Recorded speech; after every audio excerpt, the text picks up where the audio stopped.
ఉదయం లేవగానే తాగే కాఫీ నుంచి దేవుడికి చేసే అభిషేకం వరకు పాలు అంటే మనకు అమృతం. పాలు, పెరుగు, పన్నీర్, నెయ్యి ఇవన్నీ మన రోజువారీ జీవితంలో భాగమైపోయాయి. మనం పాలు తాగేటప్పుడు ఒక అందమైన ఊహ మన మదిలో ఉంటుంది. ఒక పల్లెటూరు, ఒక ఆకుపచ్చని పొలం, అక్కడ స్వేచ్ఛగా తిరిగే ఒక ఆవు, పక్కనే ఆడుకునే ఒక చిన్న దూడ. కానీ మీరు ఈ రోజు ఉదయం తాగే ఆ పాలు ఆ అందమైన వాతావరణం నుంచే వచ్చాయా, లేక దాని వెనుక ఎవరు చెప్పడానికి ఇష్టపడని ఒక కన్నీటి కథ ఉందా? మీరు ఇన్నాళ్లుగా అమృతం అనుకుంటున్న ఆ పాలలో రక్తం, చీము, ఒక తల్లి ఆవేదన దాగి ఉన్నాయంటే మీరు నమ్మగలరా?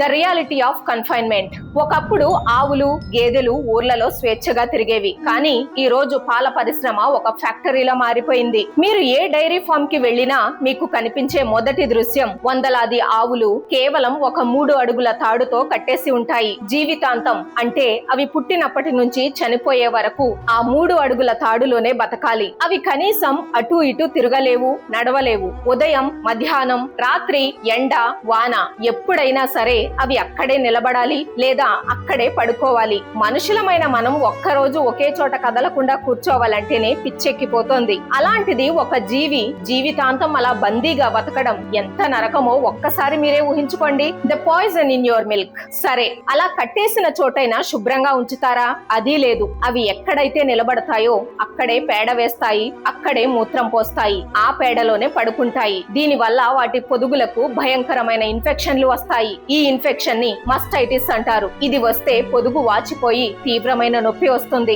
మన దేశంలోని డైరీ ఫార్మ్స్ లో దాదాపు 45% ఆవులు ఈ మస్టైటిస్ వ్యాధితో బాధపడుతున్నాయి. మరి వ్యాధి వస్తే పాలు పితకడం ఆపేస్తారా? లేదు. ఎందుకంటే ఆ రైతుకు పాలు అంటే డబ్బు. ఆ నొప్పి భరిస్తున్న ఆవుల నుండి మెషిన్ల ద్వారా పాలు లాగేస్తారు. అప్పుడు ఆ ఆవుల పొదుగుల నుండి వచ్చే చీము, రక్తం మరియు బ్యాక్టీరియా నేరుగా పాలలో కలిసిపోతాయి. మనం ఎంతో ఇష్టంగా ఆరోగ్యానికి మంచిది అని తాగుతున్న ఆ పాలలో ఉన్నది ఆ చీము మరియు రక్తమే. ఏ మదర్స్ పెయిన్. కానీ అసలు కథ ఇక్కడే మొదలవుతుంది. ఆవు కూడా ఒక తల్లే కదా. ఒక మనిషికి పిల్లలు పుడితేనే పాలు ఎలా వస్తాయో ఆవుకి కూడా దూడ పుడితేనే పాలు వస్తాయి. ఆ పాలు ప్రకృతి ఆ దూడ కోసం ఇచ్చినవి. కానీ మన డైరీ ఫార్మ్స్ లో ఆ ఆవు నుండి దూడను పుట్టగానే వేరు చేస్తారు. మరి దూడ లేకుండా ఆవు పాలు ఎలా ఇస్తుంది? ఇక్కడే ఒక భయంకరమైన కెమికల్ వాడతారు. దాని పేరే ఆక్సిటోసిన్. ఇది మన దేశంలో బ్యాన్ చేయబడిన డ్రగ్. అయినా సరే ప్రతి డైరీ ఫామ్ లో ఆవులకు ఉదయం, సాయంత్రం ఈ ఇంజెక్షన్ చేస్తారు. ఆ ఇంజెక్షన్ చేసినప్పుడు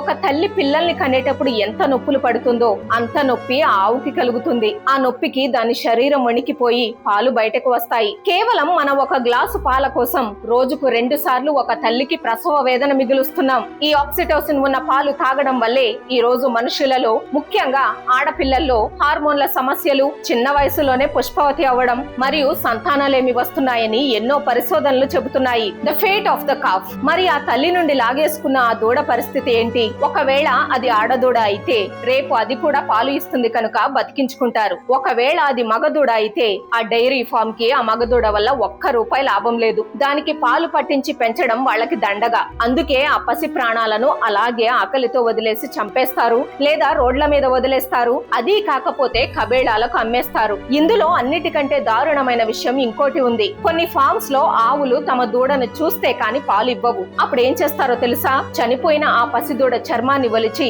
అందులో గడ్డిని కూరి ఒక బొమ్మలా చేసి ఆ తల్లి ఆవు ముందు పెడతారు. ఆ పిచ్చి తల్లి తన బిడ్డ ఇంకా బతికే ఉందనుకుని దాని వాసన చూస్తూ పాలిస్తుంది. ఒక మనిషిగా ఇంతకంటే ఎంత కిందకు దిగజారిపోతాం మనం? The final betrayal. సరే, ఒక ఆవు సహజ వయసు 20 నుంచి 25 ఏళ్లు. కానీ ఈ డైరీ ఫార్మ్స్ లో రోజుకు 2 ఇంజెక్షన్లు, వరుసగా ప్రెగ్నెన్సీలు చేయించడం వల్ల 8-9 ఏళ్లకే ఆ ఆవు శరీరం పూర్తిగా పిప్పి అయిపోతుంది. అది పాలు ఇవ్వడం ఆపేస్తోంది. పాలు ఇవ్వని ఆవును ఆ డైరీ ఫామ్ వాడు మేపుతాడా?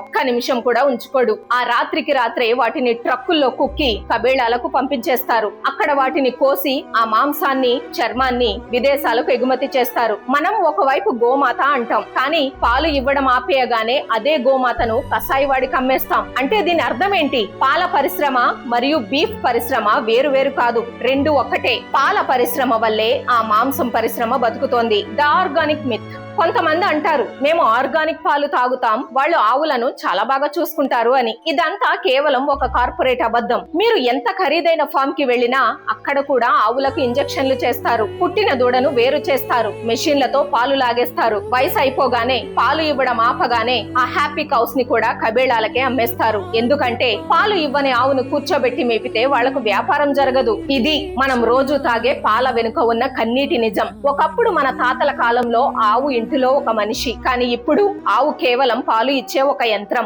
ఒక తల్లి గుండె కోత, ఒక పసిదూడ ఆకలి చావు, జీవితాంతం ఒక చోట బందీ అయిన నరకం. ఇవన్నీ దాటుకుని వస్తున్న ఆ పాలు మనకు నిజంగా అమృతమా లేక విషమా? ఇదంతా తెలిసాక కూడా ఆ పాలు తాగాలా వద్దా అనేది మీ చేతుల్లోనే ఉంది. ఈ విషయాన్ని జీర్ణించుకోవడం కష్టమే, కానీ ఇది ప్రతి ఒక్కరికి తెలియాలి. మీకు ఈ విషయం కరెక్ట్ అనిపిస్తే ఈ వీడియోను ప్రతి ఒక్కరికి షేర్ చేయండి. జై హింద్.